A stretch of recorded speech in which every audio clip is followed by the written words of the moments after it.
ओम श्री गणेशाय नमः। दोस्तों, वीडियो शुरू करने से पहले वीडियो को लाइक कर दे और चैनल को सब्सक्राइब जरूर कर दे। Story name is my lady boss and this story is begin from chapter 11 to 17. And guys, don't forget to share your reviews and put on your earphones before starting the video for better experience. तो चलिए शुरू करते हैं। कुछ देर बाद वह police भी आ गई और विशाल को अरेस्ट करके अपने साथ ले गई। विशाल के अरेस्ट होने पर काफी रिपोर्टर उसके पीछे चले गए, लेकिन कुछ वहीं रुककर रेहान से सवाल जवाब कर रहे थे। रेहान उन लोगों को इग्नोर करके साक्षी के पास आया और मुस्कुराकर प्यार से उसकी तरफ हाथ बढ़ाकर बोला, थैंक यू मिस साक्षी, आज आपकी वजह से मैं बर्बाद होने से बच गया। रेहान की बात सुनकर साक्षी ने एक जोरदार तमाचा रेहान को जड़ दिया। अब आगे, जब साक्षी ने रेहान को थप्पड़ मारा तब सारी मीडिया उनकी फोटो लेने लगी थी, लेकिन रेहान के बॉडीगार्ड ने सबको वहां से बाहर निकल दिया। अब वह सिर्फ रेहान, साक्षी और उन दोनों के कुछ बॉडीगार्ड थे। थप्पड़ खाने के बाद रेहान गुस्से से बोला, हाउ डे, तुम्हारी हिम्मत कैसे हुई रेहान खन्ना को थप्पड़ मारने की। रेहान की बात सुनकर साक्षी पूरे एटीट्यूड के साथ बोली, because you deserve this mister Rehan Khanna, और मुझे लगता है कि तुम अच्छे से जानते हो कि मैंने ऐसा क्यों किया है। साक्षी की बात सुनकर रेहान को समझ आ गया था कि साक्षी जान चुकी है कि उन फोटोज के पीछे और कोई नहीं बल्कि रेहान है। इसलिए वो मासूम सा चेहरा बनाकर बोला, ओहे, मैं समझ गया कि तुम उन फोटोज का जिम्मेदार मुझे समझ रही हो, लेकिन मेरा यकीन करो, मैं तुमसे सच्चा में बहुत प्यार करता हूँ और उन फोटोज के बारे में मुझे भी नहीं पता चला कि वो किसने वायरल की है। रेहान की बात सुनकर साक्षी गुस्से से बोली, ओह रियली, तो हर फोटो में सिर्फ मेरा चेहरा क्यों नजर आ रहा है, एक भी फोटो में तुम क्यों नजर नहीं आ रहे हो। ये सुनकर रेहान पूरे कॉन्फिडेंस के साथ बोला ताकि साक्षी को उसकी बात पर यकीन हो सके, साक्षी, मैं नहीं जानता किसने तुम्हें बदनाम करने की कोशिश की है, लेकिन तुम टेंशन मत लो, मैं पता करके उस इंसान को जीने नहीं दूंगा। रेहान की बात सुनकर साक्षी बोली, ओ कम ऑन, तुम अगर ये सोच रहे हो कि ये कहकर मैं तुम पर विश्वास करने लगूंगी तो तुम बिल्कुल गलत हो। साक्षी बात सुनकर रेहान बोला, कोई नहीं, अगर तुम्हें मेरी बात का यकीन नहीं है, लेकिन मैं तुम्हें यकीन दिलाकर रहूंगी कि तुम गलत थी और मैं सही। साक्षी और रेहान बात कर ही रहे थे कि तभी साक्षी का फोन बजा। फोन पर राशि का नाम फ्लैश होता देख साक्षी ने कॉल कट कर दिया। कॉल कट करने के बाद साक्षी रेहान से बोली, देखो, तुम्हें जो करना है वो करो, लेकिन दोबारा मेरे साथ गलत करने की कोशिश मत करना, वरना मैं नहीं जानती कि मैं तुम्हारे साथ क्या करूंगी। साक्षी आगे कुछ बोलती उससे पहले ही उसका असिस्टेंट वहां आया और घबराकर बोला, मैम, वो आपके घर से फोन है, वो अर्चना मैम की तबीयत खराब हो गई है। ये सुनकर साक्षी ने जल्दी से उससे फोन लिया और हकलाकर बोली, हे हेलो। उधर से राशि की घबराई आवाज आई। वो बोली, हेलो दीदी, वो मैडम जी को कुछ हो गया है, मैं ड्राइवर के साथ हॉस्पिटल जा रही हूँ, आप भी वहाँ आ जाओ। राशि से बात करके साक्षी तुरंत वहाँ से चली गई। रेहान ने भी उसकी और उसके असिस्टेंट की बात सुनी थी। वो साक्षी को जाते हुए देखकर बोली, ओहे, तो मैडम की मौं की तबीयत खराब है, तो उनके होने वाले दामाद को जाकर उनकी खैरियत तो पूछनी पड़ेगी। उधर जब साक्षी हॉस्पिटल पहुंची तो राशि आईसीयू वार्ड के बाहर बैठी थी। उसका रो रोकर बहुत बुरा हाल था। साक्षी खुद को संभलकर उसके पास जाकर उसके कंधे पर हाथ रखकर बोली, राशि प्लीज शांत हो जाओ, मॉम ठीक हो जाएगी, और प्लीज मुझे बताओ कि आखिर मॉम को क्या हुआ है। राशि सुबकर अपने आंसू पोंछकर बोली, दीदी, वो जब आप घर से गई थी तब बड़े सर साक्षी के डैड का फोन आया था। मैंने फोन ले जाकर मैडम को दिया। फिर कुछ देर बाद मैडम अपने कमरे से बाहर आई तो वो काफी परेशान नजर आ रही थी। मैंने उनसे पूछा भी कि क्या हुआ है, लेकिन उन्होंने कोई जवाब नहीं दिया, बस तैयार होकर आपके ऑफिस आ रही थी, लेकिन जब वो सीधी उतर रही थी तभी वो अचानक से बेहोश हो गई थी। राशि की बात सुनकर साक्षी को अपने डैड पर काफी गुस्सा आ रहा था, लेकिन अभी उसे सिर्फ अपनी मॉम की टेंशन थी। तभी आईसीयू का दरवाजा खुला और डॉक्टर बाहर आए। साक्षी ने थोड़ा घबराकर पूछा, डॉक्टर, मेरी मॉम को क्या हुआ है। डॉक्टर साक्षी को शांत करते हुए बोले, देखिए, मैं आपकी मॉम को माइल्ड हार्ट अटैक आया है और सीढ़ियों पर से गिरने की वजह से उनके सिर में थोड़ी चोट आई है। डॉक्टर की बात सुनकर साक्षी बोली, डॉक्टर, क्या मैं अपनी मॉम से मिल सकती हूँ। डॉक्टर, देखिए मैम, अभी आपकी मॉम को रेस्ट की जरूरत है, प्लीज आप थोड़ी देर बाद मिलिएगा। ये कहकर वो वहां से चले गए और साक्षी भी अपना सिर पकड़कर चेयर पर बैठ गई। कुछ देर बाद रेहान अपने बॉडीगार्ड के साथ साक्षी से मिलने हॉस्पिटल आया था। जब वो आईसीयू वार्ड के बाहर पहुंचा तो उसने साक्षी को अपना सिर के चेयर पर बैठे देखा। वो उसके पास गया और उसके कंधों पर हाथ रखकर प्यार से बोला, मैंने तुम्हारी मॉम के बारे में सुना, अब आंटी कैसी है? उसे देखकर साक्षी गुस्से से बोली, तुम्हें यहाँ आने के लिए किसने कहा? मेरी मॉम कैसी भी हो उससे तुम्हें कोई क्या, प्लीज यहाँ से जाओ। रेहान जानता था कि उसे यह देखकर साक्षी का कुछ ऐसा ही रिएक्शन होगा, इसलिए वो पहले से ही तैयार था। वो बोला, आई नो मुझे कोई हक नहीं है, लेकिन मैं यह तुम्हारे लिए ही आया हूँ। अगर तुम्हें मेरी जरा सी भी जरूरत है तो तुम मुझे बोल सकती हो। रेहान की ऐसी बात सुनकर एक बार के लिए साक्षी को अच्छा तो लगा, लेकिन अपना मन कठोर करके वो बोली, थैंक यू, तुमने मेरे बारे में इतना सोचा, लेकिन प्लीज अभी मुझे अकेला छोड़ दो, मैं अभी किसी से भी बात नहीं करना चाहती हूँ। उसकी ऐसी बात सुनकर रेहान वहां से उठकर चला गया। उसे जाता देख साक्षी ने चैन की सांस ली। साक्षी ने चैन की सांस ली ही थी कि रेहान वापस उसकी ही तरफ आने लगा। उसे आता देख साक्षी बोली, अब क्या हुआ? लेकिन रेहान की उसकी बात का कोई जवाब नहीं दिया और प्यार से उसके माथे को चूमकर बोला, अपना ख्याल रखना। ये बोलकर वो वहां से चला गया। रेहान के किस करने से साक्षी थोड़ी देर के लिए भूत बनकर बैठी रहती है। जब डॉक्टर उसके पास अर्चना जी के बारे में बताने आते हैं वो तब होश में आती है। डॉक्टर ने साक्षी को परमिशन दे दी थी कि वो अपनी मॉम से मिल सकती है, इसलिए वो अर्चना जी के बेड के पास उनका हाथ अपने हाथों में लेकर बैठी थी और उन्हें अपनी खाली आंखों में आंसू लेकर देख रही थी। कुछ देर बाद जब अर्चना जी को होश आया तो उन्होंने साक्षी की आंखों में आंसू देख कमजोर ढंग से, साक्षी बेटा मैं ठीक हूँ, तुम रोना बंद करो। साक्षी रोते हुए, मॉम मुझे विश्वास नहीं हो रहा कि ऐसे कैसे हो गया, आप जानती है मैं कितना डर गई थी। अर्चना जी कमजोर ढंग से, बेटा मैं नहीं जानती थी कि ऐसा हो जाएगा।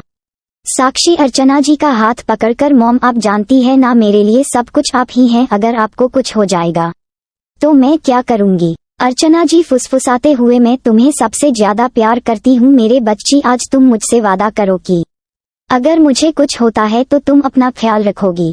साक्षी धीरे से रोते हुए, मैं वादा करती हूँ, लेकिन मॉम अब आप ये सब बातें छोड़िए और आराम कीजिए, अभी तो मुझे आपकी बहुत जरूरत है, इसलिए आपको मेरे लिए ठीक होना होगा। अर्चना जी धीरे से मुस्कुराते हुए, हो मेरी बच्ची मैं जानती हूँ, इसलिए तुम्हारे लिए हार्ट अटैक से लड़कर आई हूँ। साक्षी आंसू रोकते हुए, ओके मॉम चलिए अब कीजिए। अर्चना जी को रेस्ट का बोलकर साक्षी बाहर आई ही थी कि उसका असिस्टेंट बाहर ही उसका वेट कर रहा था। उसे देख साक्षी बोली, क्या हुआ रजत, तुम इतने परेशान क्यों नजर आ रहे हो?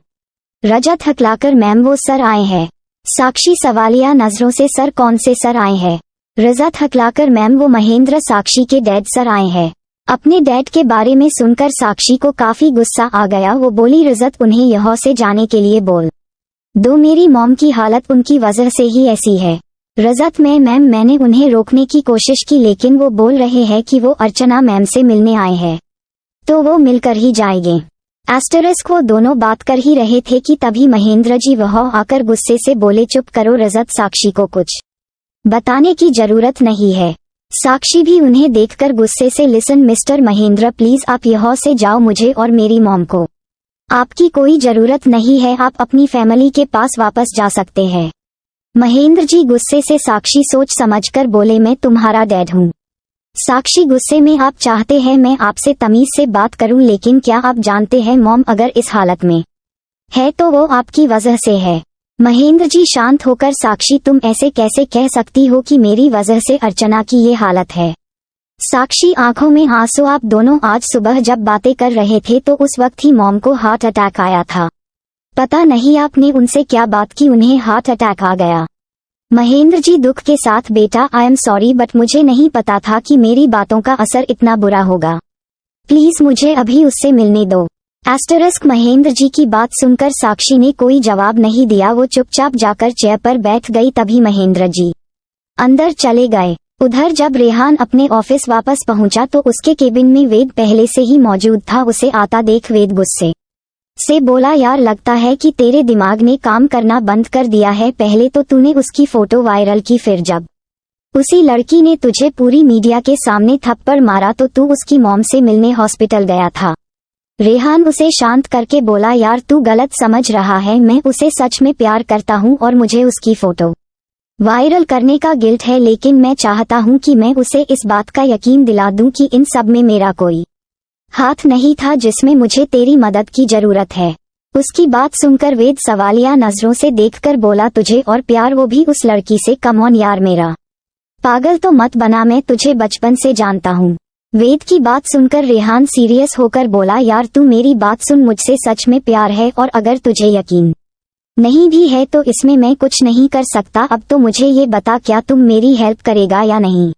रेहान की बात सुनकर वेद सिर हिलाकर बोला, ओके मैं तेरी मदद करूंगा। इधर जब महेंद्र जी अर्चना जी के रूम में पहुंचे तो वो सो रही थी, इसलिए वो जाकर बेड के पास चेयर पर बैठ गए। अपने आसपास हलचल महसूस कर अर्चना जी की आंख खुली गई। वो महेंद्र जी को देखकर धीमे सुर में बोली, आप यहाँ? अर्चना जी की बात सुनकर महेंद्र जी उन्हें शांत करके बोले, हाँ वो मैंने सुना कि तुम्हें हार्ट अटैक आया है तो मुझसे रहा नहीं गया तो मिलने आ गया। महेंद्र जी की बात सुनकर अर्चना जी बोली, आप अकेले आए हैं? अर्चना जी का सवाल सुनकर महेंद्र जी समझ गए कि वो किसके आने के बारे में पूछ रही है, इसलिए महेंद्र जी बोले, हाँ अभी तो मैं अकेले आया हूँ, लेकिन तुम टेंशन मत लो, मैंने रुद्र, महेंद्र जी और अर्चना जी का बेटा, जो उन दोनों के डिवोर्स होने के बाद अपने दादा यानी कि महेंद्र जी के साथ रहता है, को तुम्हारे बारे में बात दिया है। वो शाम को तुमसे मिलने जरूर आएगा। रुद्र का नाम सुनकर अर्चना जी की आंखों में चमक थी। उन्हें देखकर महेंद्र जी मुस्कान के साथ बोले, अच्छा चलो अब तुम आराम करो, वरना तुम्हारी बेटी इस बात का जिम्मेदार भी मुझे ही मानेगी। अर्चना जी धीमे से, आप साक्षी से मिले, उसने आपसे बात की? महेंद्र जी झूठी मुस्कान के साथ, हो कि ना बातें, और हमेशा की तरह हमारी बातें बहस पर खत्म हो गई। अर्चना जी परेशान होकर, देखिए प्लीज आप उसकी बात का बुरा मत मानिए, वो मेरी हालत देखकर परेशान हो गई। महेंद्र जी उन्हें शांत करके बोले, प्लीज तुम शांत हो जाओ, मैं भी अपनी बेटी को अच्छे से जानता हूँ कि वो परेशान है। कुछ देर और बात करने के बाद महेंद्र जी अर्चना जी को रेस्ट करने का बोलकर बाहर आ गए। साक्षी वैसे ही चेयर पर बैठी थी, वो उसके पास जाकर बैठे और उसके कंधे पर हाथ रखकर प्यार से बोले, बेटा तुम टेंशन मत लो, तुम्हारी मॉम जल्द ही ठीक हो जाएंगी। साक्षी ने उनकी बात का कोई जवाब नहीं दिया, वो तो शून्य में ही निहार रही थी। तभी सोनम और अभिषेक भी वहां आ पहुंचे। उन्हें लोगों को देखकर महेंद्र जी साक्षी के पास से उठते हुए बोले, चलो तुम लोग बात कर लो। वो लोग भी जाकर साक्षी के पास बैठ गई। उन लोगों को देखकर साक्षी अपने आप को नहीं रोक पाई और आंखों में आंसू लेकर बोली, सोनम मुझे विश्वास नहीं हो रहा कि मॉम हॉस्पिटल में है। अभिषेक शांत करते हुए, दी प्लीज आप खुद को संभालो, अगर आप ऐसा करेंगे तो बुआ को कौन संभालेगा? सोनम उसके आंसू पोंछकर बोली, अच्छा बता अब आंटी की तबीयत कैसी है? साक्षी हकलाकर, डॉक्टर ने अभी टेस्ट किया थे तो बताया है कि अभी तो वो ठीक है, 2 दिन बाद हम उन्हें घर ले जा सकते हैं। सोनम साक्षी का हाथ पकड़कर, ये तो अच्छी बात है ना कि आंटी ठीक है, और मुझे पूरा यकीन है कि वो जल्दी से पूरी तरह ठीक हो जाएंगी। सोनम एक टिश्यू ऑफर करते हुए, चल अब अपना चेहरा ठीक कर, तुझे ऐसे देखकर आंटी परेशान हो जाएगी। उधर रेहान और वेद बैठकर प्लानिंग कर रहे थे कि वो कैसे यकीन दिलाएंगे कि साक्षी की फोटो वायरल करने में रेहान का हाथ नहीं बल्कि विशाल का हाथ था। वेद चिका, यार मुझे समझ नहीं आ रहा कि तू साक्षी के पीछे क्यों पड़ गया है।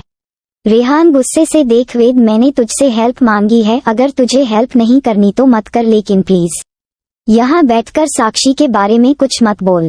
वेद, ठीक है मैं तेरी मदद करूंगा। रेहान, ठीक है फिर तू एक ऐसे रिपोर्टर को ढूंढ जो साक्षी को ये कहे कि उसे फोटो वायरल करने के लिए विशाल ने दी थी, फिर उसने ही सभी मीडिया कंपनी और रिपोर्टर को बेची है। वेद सिर हिलाकर, ठीक है ये काम कर सकता है, लेकिन हमें सतर्क रहना होगा, अगर कहीं से भी उसे पता चला कि तुम उसको धोखा दे रहे हो तो आज उसने तुम्हें थप्पड़ मारा है, पता नहीं क्या करे। ये कहकर वेद रेहान को देखकर मुस्कुराने लगा। इधर शाम हो चुकी थी। साक्षी और अर्चना जी बैठकर बातें कर रहे थे, लेकिन अर्चना जी का ध्यान साक्षी की बातों पर ना होकर बार बार दरवाजे की ओर जा रहा था। ये देखकर साक्षी बोली, मॉम आप बार बार दरवाजे की तरफ क्यों देख रही है, क्या कोई आने वाला है आपसे मिलने? साक्षी का सवाल सुनकर अर्चना जी ने सोचा कि वो उसे बता दे कि उनसे मिलने रुद्र आने वाला है, लेकिन वो जानती थी कि अगर साक्षी को पता चलेगा कि रुद्र आ रहा है तो वो यहाँ से चली जाएगी, और अर्चना जी चाहती थी कि साक्षी रुद्र से मिले, इसलिए वह धीमी आवाज में बोली, नहीं बेटा, कोई नहीं आने वाला। ये सुनकर साक्षी उनको लेटते हुए बोली, ओके तो फिर आप रेस्ट कीजिए, मुझे एक इम्पोर्टेंट काम है तो मैं बैठकर उसे कर लेती हूँ। साक्षी मुड़कर जा ही रही थी कि तभी एक 25 साल के लड़के ने दरवाजा खोला। उस शख्स को देखकर साक्षी हैरान थी, वो भूत बनी खड़ी रही। तभी उस शख्स ने आकर उसके गले लगाकर बोला, कितना टाइम हो गया है, अपनी गुड़िया को गले लगाए। जी हाँ, ये और कोई नहीं साक्षी का बड़ा भाई रुद्र था, जो 5 साल बाद साक्षी से मिल रहा था, क्योंकि अपने मॉम डैड के डिवोर्स के बाद वो यूएस चला गया था और अभी 2 महीने पहले ही आया था। रुद्र ने साक्षी को गले लगाया, लेकिन साक्षी भूत बनी खड़ी थी। रुद्र ने उसे छोड़ा तो देखा साक्षी की आंखों में आंसू थे। रुद्र ने साक्षी के आंसू पूछते हुए कहा, गुड़िया रो क्यों रही हो? साक्षी ने उसके बात का कोई जवाब नहीं दिया और वह से चुपचाप चली गई। ये देखकर रुद्र को बुरा तो लगा और अर्चना जी ने ये महसूस भी किया, लेकिन वो मुस्कुराकर अर्चना जी के पास बैठते हुए बोला, मॉम अब आप कैसा महसूस कर रही है? अर्चना जी मुस्कान के साथ धीमी आवाज में बोली, मैं तो बिल्कुल ठीक हूँ, तुम बताओ यूएस में मेरी बहू मिली क्या? रुद्र बोला, मॉम अभी आपको रेस्ट की जरूरत है, हम मेरी शादी के बारे में बाद में बात करेंगे। ये सुनकर अर्चना जी मुस्कुरा दी। ऐसी ही वो दोनों बातें कर रहे थे और साक्षी बाहर खड़ी होकर उनकी बातें सुन रही थी। आज साक्षी को ये एहसास हो गया था कि एक बेटी बेटा बनने की कितनी ही कोशिश क्यों ना कर ले, लेकिन कभी बेटा बन नहीं सकती। कुछ देर वो हॉस्पिटल से घर चली गई थी, क्योंकि उसने सुन लिया था कि रुद्र आज अर्चना जी के साथ ही रुकने वाला है। जब साक्षी घर पहुंची तो दरवाजा राशि ने खोला। साक्षी अपने रूम में जा ही रही थी कि तभी महेंद्र जी अपने रूम से निकलकर बोले, बेटा तुम आ गई क्या? रुद्र आ गया था। महेंद्र जी का सवाल सुनकर साक्षी के कदम रुक गए। वो पीछे मुड़कर सर्द आवाज में बोली, हो वो वही है।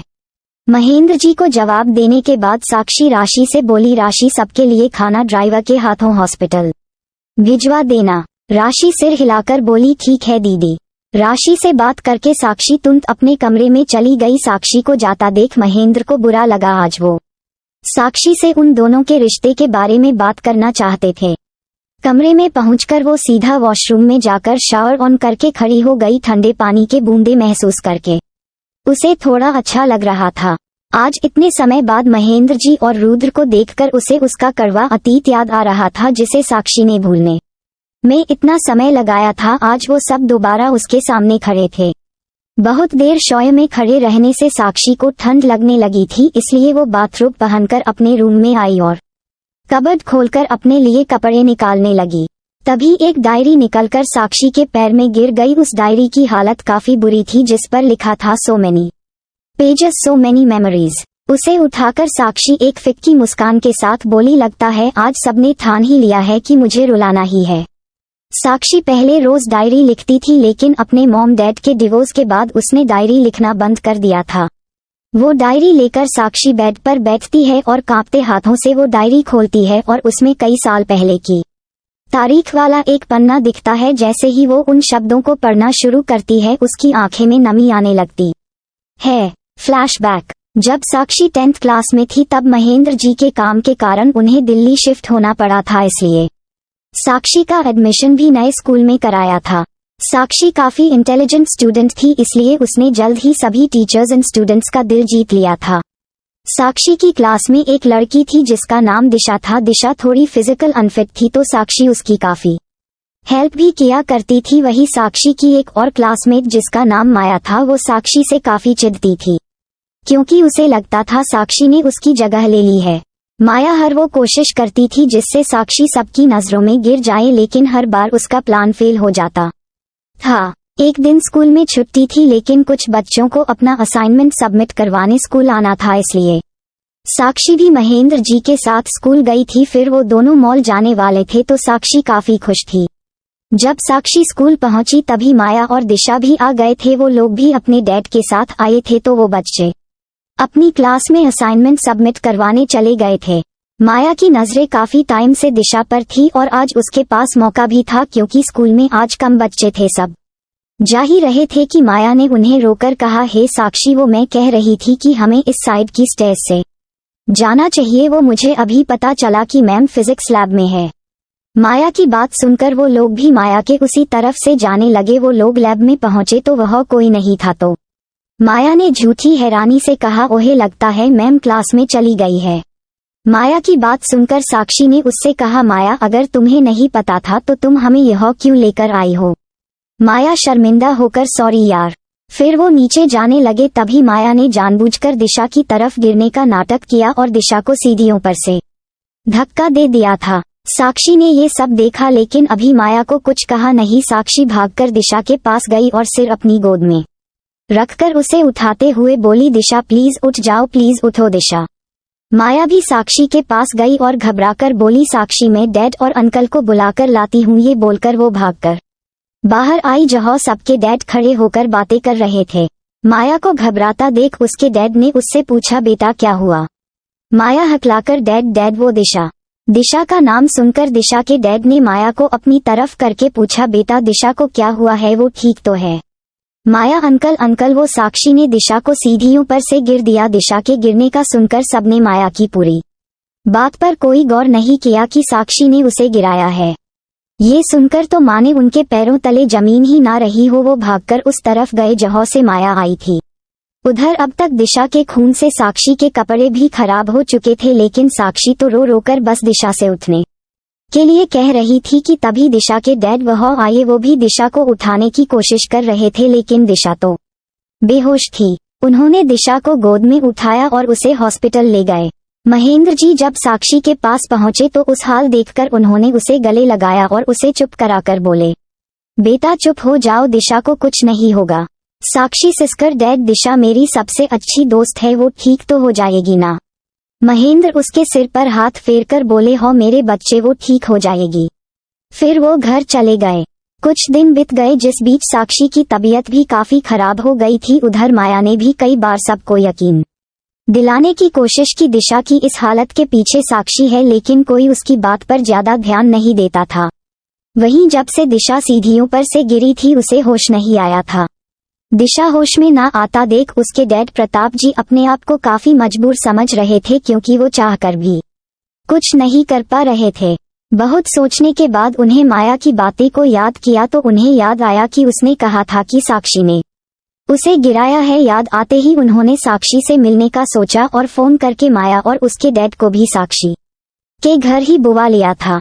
उधर जब प्रताप जी साक्षी के घर पहुंचे तभी डॉक्टर साक्षी के कमरे से बाहर आई। वो महेंद्र जी और अर्चना को साक्षी की हालत के बारे में बता रही थी। वो बोली, देखिए मिस्टर सिंघानिया, आपकी बेटी की हालत अभी ठीक नहीं है। उसे अभी किसी भी तरह का कोई भी स्ट्रेस देना ठीक नहीं होगा। अगर वो ज्यादा स्ट्रेस लेगी तो उसकी हालत और खराब हो। ये बातें प्रताप जी ने नहीं सुनी थी। वो बाहर हॉल में सोफे पर बैठकर महेंद्र जी के आने का वेट कर रहे थे। तभी महेंद्र जी वहां आए। वो लोग कुछ बात करते इससे पहले वह माया आकर झूठी चिता करते हुए प्रताप जी से बोली, अंकल अब दिशा की हालत कैसी है। प्रताप जी ने उसके सिर पर हाथ फेरकर रूंधे गले से बोले, बेटा उसकी तबीयत तो खराब होती जा रही है, उसे अब तक होश भी नहीं आया है। प्रताप जी को इमोशनल होता देख महेंद्र जी ने उनके कंधे पर हाथ रखकर उन्हें शांत करते हुए कहा, प्रताप जी अपने आप को संभालिए, अगर आप ऐसे करेंगे तो दिशा का ख्याल कौन रखेगा। दिशा की मॉम नहीं थी, उनकी मौत एक कार एक्सीडेंट में हुई थी। दिशा का बड़ा भाई था जो पढ़ने के लिए बाहर गया हुआ था। महेंद्र जी की बात सुनकर प्रताप जी को थोड़ा गुस्सा आ गया क्योंकि उन्हें लगता था कि आज उनकी बेटी जिस हालात में है वो महेंद्र जी की बेटी के कारण ही है। उन्होंने उनका हाथ झटकते हुए कहा, रहने दीजिए महेंद्र जी, आप नहीं जानते कि मैं किसी हालत में हूँ। इस पर महेंद्र जी ने कहा, ऐसा नहीं है प्रताप, मैं भी समझ सकता हूँ, आखिर मेरी बेटी भी उस एक्सीडेंट के बाद ठीक हालत में नहीं है। महेंद्र जी की ऐसी बातें सुनकर प्रताप जी खड़े होकर चिल्लाकर बोले, oh really you know what, आज मेरी बेटी की हालत का कोई जिम्मेदार है तो वो और कोई नहीं, सिर्फ साक्षी ही है। ये सुनकर जहाँ सब लोग शॉक्ड थे वही माया मन ही मन काफी खुश थी। आखिर उसे जो चाहिए था वही हो रहा था। प्रताप जी की बात सुनकर महेंद्र जी बोले, मानता हूँ कि तुम इस समय काफी परेशान हो लेकिन ये मत भूलो कि तुम मेरी बेटी के बारे में बात कर रहे हो, वो ऐसा क्यों करेगी। प्रताप जी ने गुस्से से जवाब दिया, मैं नहीं जानता कि उसमें ऐसा क्यों किया लेकिन मेरी बच्ची को सीढ़ियों पर से गिराया तुम्हारी ही बेटी ने है। ये सुनकर महेंद्र जी ने भी अपना आपा खो दिया। वो चिल्लाकर बोले, तुम्हारे पास क्या सबूत है कि साक्षी ने उसे धक्का दिया था? प्रताप जी ने जवाब दिया, हम लोग आपस में क्यों बहस कर रहे हैं, जो उस वक्त वह मौजूद था हम उससे ही पूछ लेते हैं। तो बताओ माया बेटा, जब तुम लोग सीढ़ी से नीचे उतर रहे थे तो दिशा सीढ़ियों पर से कैसे गिरी? सारी बात अपने ऊपर आता देख माया सुकुचाते हुए बोली, अंकल वो हम लोग जब सीढ़ियों पर से नीचे आ रहे थे तब पता नहीं साक्षी को क्या हुआ, उसने दिशा का हाथ छोड़कर उसे धक्का दे दिया और दिशा जाकर गिर गई। इतना ज्यादा शोर सुनकर अर्चना जी भी साक्षी के रूम से बाहर आ गई थी। उन्होंने भी माया की सारी बातें सुनी। माया की बात सुनकर प्रताप जी महेंद्र जी से बोले, सुन लिया आपने?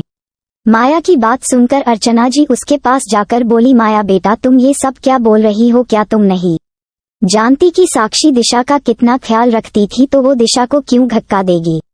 महेंद्र जी प्रताप जी की बात सुनकर बोले, देखिए मैं चाहता हूँ कि हम स्कूल जाएं और वहाँ के कैमरे में देखे रही दिशा किसकी वजह से गिरी। महेंद्र जी की बात सुनकर माया फुल कॉन्फिडेंस से बोली, हाँ जी अंकल आप चलकर देख लीजिए कि दिशा को साक्षी ने गिराया था। माया इतनी कॉन्फिडेंस इसलिए है क्योंकि वो अच्छे से जानती थी कि अगर दिशा को कुछ हुआ तो वो जरूर पकड़ी जाएगी, इसलिए पहले वो साक्षी और दिशा को उन सीढ़ियों से लेकर गई थी जहाँ का कैमरा उसने खुद पत्थर मारकर तोड़ा था। माया को इतना कॉन्फिडेंट देख महेंद्र जी को भी उसकी बातों में सच्चाई नजर आ रही थी। फिर भी उन्होंने प्रताप जी से स्कूल चलने को कहा। जब वो सब लोग स्कूल पहुंचे तो उन्हें पता चला कि उन सीढ़ियों का कैमरा खराब है, इसलिए उन लोगों के पास माया की बात पर विश्वास करने के अलावा उन लोगों के पास कोई रास्ता नहीं था। वो सब लोग स्कूल के बाहर निकले ही थे कि प्रताप जी ने महेंद्र जी के पास जाकर सर्द लहजे में कहा, भगवान ने साक्षी को बचा लिया मिस्टर सिंघानिया, लेकिन अगर मुझे फुटेज मिलती तो मैं उसे जेल पहुंचाकर ही छोड़ता। ये कहकर वो लोग अपने अपने रास्ते चले गए। जब महेंद्र जी घर पहुंचे तो अर्चना जी ने उनसे पूछा, क्या हुआ? स्कूल में पता चला कि दिशा कैसे गिरी थी? ये सवाल करते हुए अर्चना जी की परेशानी उनके चेहरे पर साफ नजर आ रही थी। अर्चना जी को इतना परेशान देखकर महेंद्र जी, अर्चना तुम मेरी को शांति से सुनो, मुझे लगता है कि साक्षी ने दिशा को सीढ़ियों पर धक्का दे दिया। अर्चना हकलाकर, नहीं साक्षी ऐसा नहीं कर सकती, क्या अपने कैमरे में देखा ये सब? महेंद्र जी ने उन्हें बताया कि स्कूल में क्या हुआ था। अर्चना जी खड़े होकर बोली, फिर तो मुझे पूरा भरोसा है कि माया झूठ बोल रही है।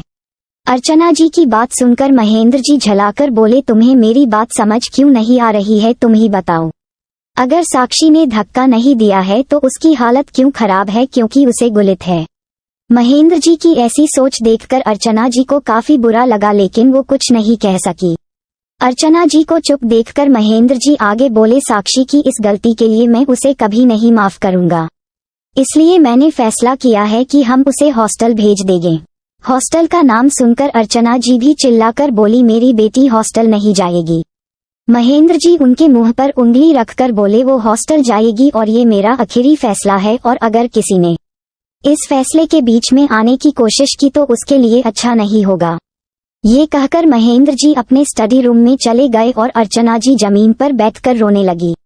अगले दिन तक साक्षी की तबीयत में काफी सुधार आ गया। अर्चना जी उसे लेकर हॉल में आई तो साक्षी ने धीमी आवाज में पूछा, मॉम क्या आपने दिशा से बात की? क्या अब उसकी तबीयत ठीक है? पहले तो अर्चना जी ने उसके सवाल को इग्नोर करने का सोचा, लेकिन साक्षी के कई बार पूछने पर उन्होंने उसके सिर पर हाथ रखकर बोला, बेटा वो तुम्हारे डैड चाहते हैं कि अब तुम उस स्कूल ना जाओ, वो तुम्हारा एडमिशन हॉस्टल में कर रहे हैं। उन बात सुनकर साक्षी परेशान होकर बोली, मॉम हॉस्टल लेकिन क्यों? क्या दिशा को कुछ हुआ है? अर्चना जी ने उसे शांत करते हुए कहा, बेटा तुम पहले शांत हो जाओ प्लीज। साक्षी आंखों में आंसू, मॉम प्लीज आप डैड से बात कीजिए ना कि वो मुझे हॉस्टल ना भेजे, मैं आप लोगों के बिना नहीं रह सकती। साक्षी की आंखों में आंसू देखकर अर्चना जी उसके आंसू पोंछते हुए बोली, बेटा मैं भी तुम्हारे बिना नहीं रह सकती, लेकिन तुम समझने की कोशिश करो, तुम्हारे डैड चाहते हैं कि तुम अभी इन सब चीजों से दूर रहो। अर्चना जी की बात सुनकर साक्षी सुबकते हुए बोली, मॉम लेकिन आपके कहने का क्या मतलब है कि मैं सबसे दूर रहूं? प्लीज आप मुझे बताइए ना क्या हुआ है। साक्षी की ऐसी हालत देखकर अर्चना जी ने उसे प्यार से समझते हुए कहा, बेटा वो कल दिशा सीढ़ियों से गिरी थी और माया वहां पर मौजूद थी, तो माया ने सबसे कहा है कि दिशा को सीढ़ियों से तुमने धक्का दिया है और दिशा कि डैड प्रताप जी इस वक्त काफी गुस्से में है क्योंकि अभी तक दिशा को होश नहीं आया है।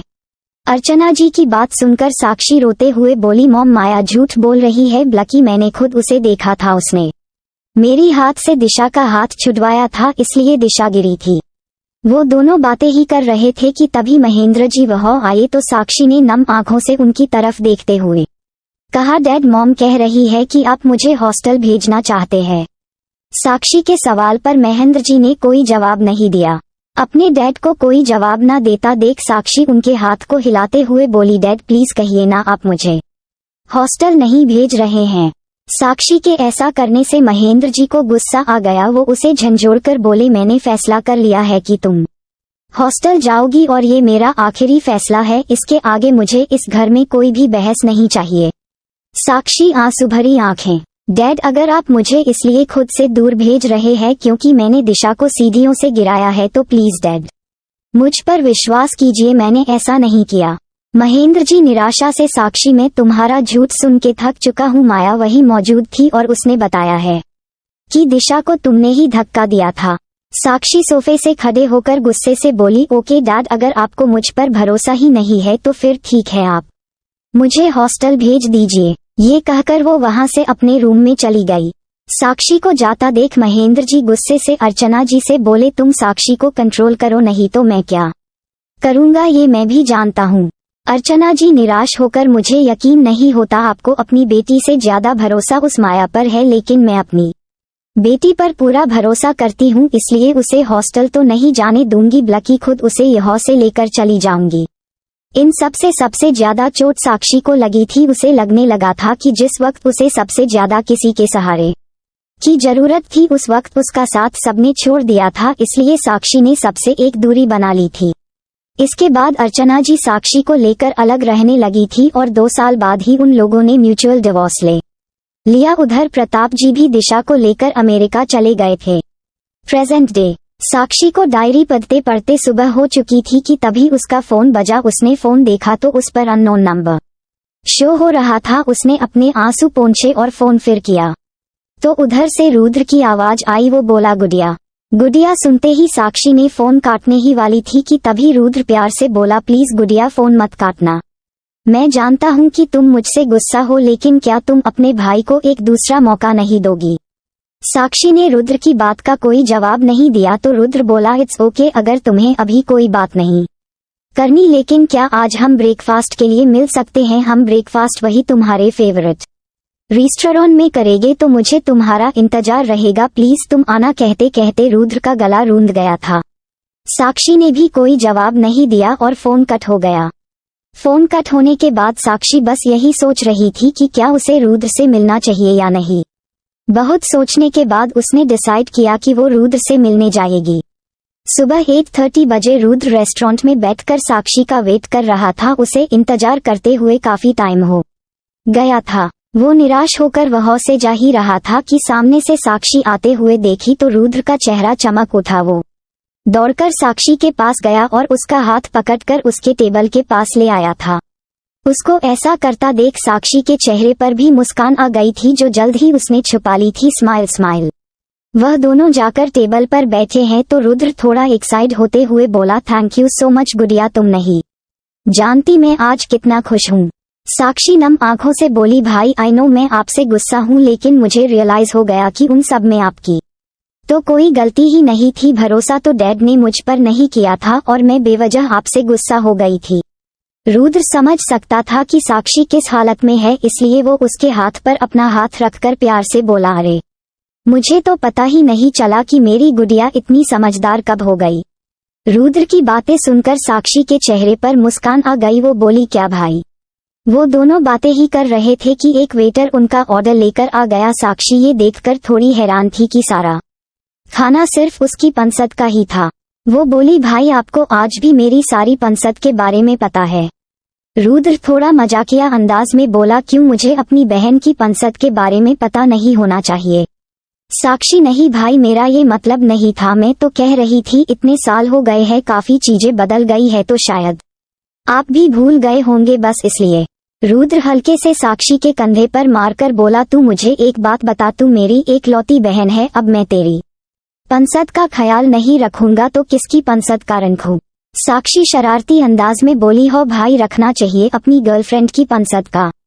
ऐसे ही हंसी मजाक में उन्हें ब्रेकफास्ट किया और साक्षी अपनी मॉम से हॉस्पिटल में मिलकर अपने ऑफिस चली गई।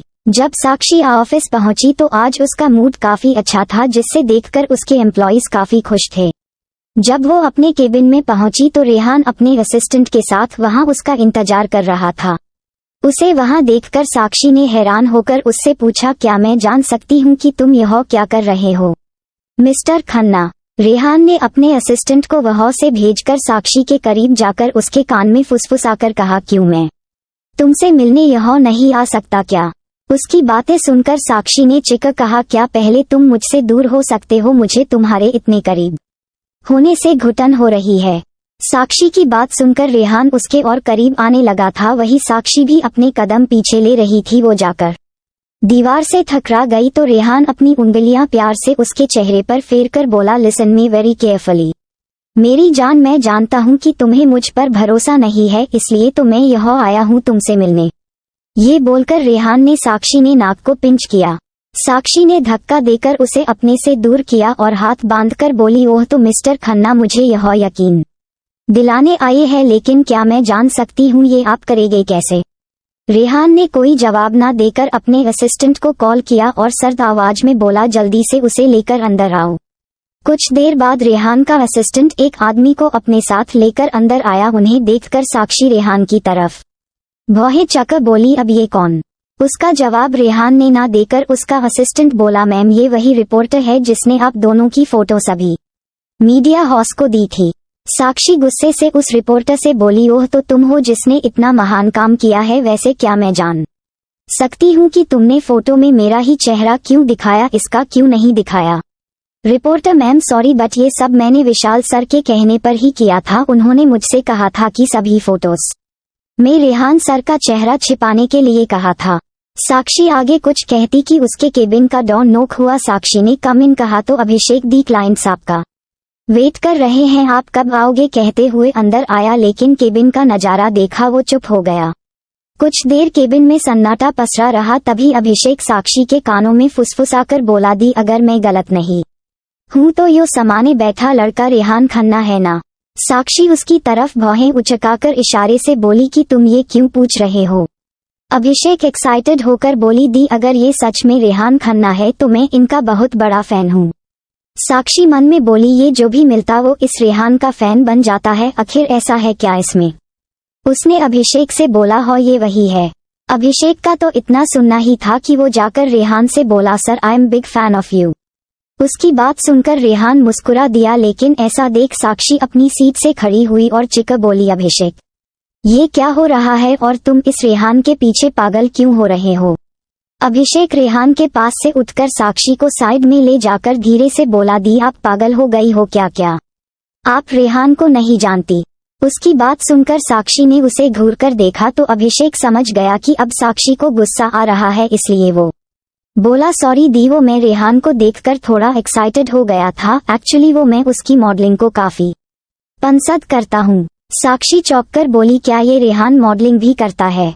अभिषेक ने हाँ में सिर हिलाया और जाकर रेहान के पास बैठकर उससे मॉडलिंग की टिप्स लेने लगा। अभिषेक साक्षी के साथ काम करने से पहले मॉडलिंग करता था, लेकिन अपने डैड के कहने पर उसने साक्षी के साथ काम करना शुरू कर दिया था, लेकिन मॉडलिंग को नहीं छोड़ पाया था। अभिषेक की हरकतें देखकर साक्षी ने चिल्लाकर कहा, अभिषेक जाकर क्लाइंट्स को संभालो, मैं अभी आती हूँ।